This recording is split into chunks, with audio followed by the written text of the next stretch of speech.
வணக்கம் நண்பர்களே. இன்னைக்கு தேதி பார்த்தீங்கன்னா 20/4/2026 திங்கட்கிழமை. இப்போ நம்ம இருக்கிற இடம் பார்த்தீங்கன்னா முக்தி நாத். நேரம் பார்த்தீங்கன்னா மதியம் 12 மணி.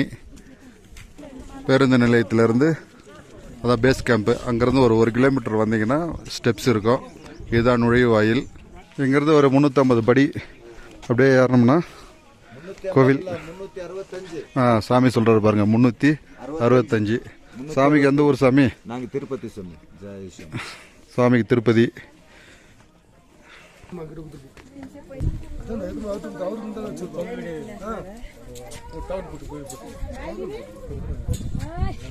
பாருங்க, கோயில் கிட்ட வந்துட்டோம். இது 2வது கேட்டு. 365 படி தாண்டியாச்சு. இங்கிருந்து ஒரு 50 படி போனா கோவில். பஸ் பார்க்கிங்ல இருந்து குதிரை வசதியும் இருக்கு. குதிரையில் வரலாம். போக வர 800 ரூபா வாங்குறாங்க. டோலிக்கு வந்து 4 பேர் தூக்கிட்டு போறாங்க. அது 4000 ரூபா வாங்குறாங்க. ஆக்சிஜன் கம்மின்றதுனால 10 அடி எடுத்து வச்சாலே மூச்சு வாங்கும். எல்லாம் வந்து பெரிய ரோல், அதாவது இந்த புத்த மதத்தை சார்ந்தவங்க வச்சிருக்காங்க. இங்க வந்து பெருமாள் வந்து முக்தி நாராயணரா வைணவர்களுக்கு தரிசனம் கொடுக்குறாரு. சைவத்தில் 51 சக்தி பீடத்தில் ஒன்று. அதே மாதிரி பௌத்தத்தில் புத்தரா இவரை நினச்சி வழிபாடு பண்ணுறாங்க. மும்மதத்தை சேர்ந்தவங்களுக்கு இது ஒரு முக்தி ஸ்தலம். இந்த பக்கம் வந்து ஜுவாலாகமுகி இருக்காங்க. கோவில் கிட்ட வந்துட்டோம். முக்தி நாராயணரை தரிசனம் பண்ண போகிறோம்.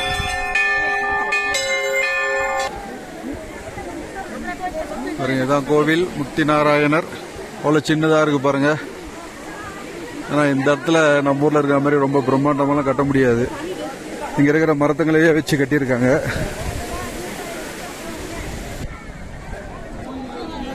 பாருங்க, இதுதான் வந்து சரஸ்வதி தீர்த்தம், லட்சுமி தீர்த்தம் சொல்லுவாங்க. இது பாவகுண்டம். நம்ம செஞ்ச பாவங்கள் வந்து இதில் முழுகினா போயிடும். அடுத்த தீர்த்தத்தில் முழுகும் போது புண்ணியம் சேருன்றது, அது புண்ணிய குண்டன் பேரு. அதே மாதிரி கோவிலை சுற்றி பார்த்தீங்கன்னா 108 தீர்த்தம். இது வந்து 108 திவ்ய தேசத்தில் இருக்கக்கூடிய தீர்த்தங்கள் இந்த இடத்துல சங்கமிக்கிறதா ஐதீகம். அதனால இந்த வர தீர்த்தத்தை இந்த கோமுகம், அதாவது பசுவோட வாயிலிருந்து கொட்டுற மாதிரி பண்ணியிருக்காங்க. அந்த 2 தீர்த்தத்திலையும் ஸ்நானம் பண்ணிட்டு இந்த 108 தீர்த்தத்திலையும் ஸ்நானம் பண்ணால் 108 திவ்ய தேசத்தில் நீராடின பலன் உண்டு அப்படின்றது நம்பிக்கை. முக்தி நாராயணர் ஆலயம் உள்ள பெருமாள் முக்தி நாராயணரா தரிசனம் கொடுக்கிறாரு. பாருங்க, சுத்தி மலை. அன்னபூரணி, தௌலகிரி அப்படின்ற மலைகளுக்கு இடையில 3800 மீட்டர் உயரத்தில் முக்தி நாராயணர் தரிசனம் கொடுக்கிறாரு. 108 திவ்ய தேசத்தில் வெளிநாட்டில் இருக்கக்கூடிய ஒரு திவ்ய தேசம் இது. மற்ற 105 தமிழ்நாடு, இந்தியாவில் இருக்கு. பெருமாள் சாலக்கிராமமூர்த்தி சுயம்புவா தரிசனம் கொடுக்கிறாரு.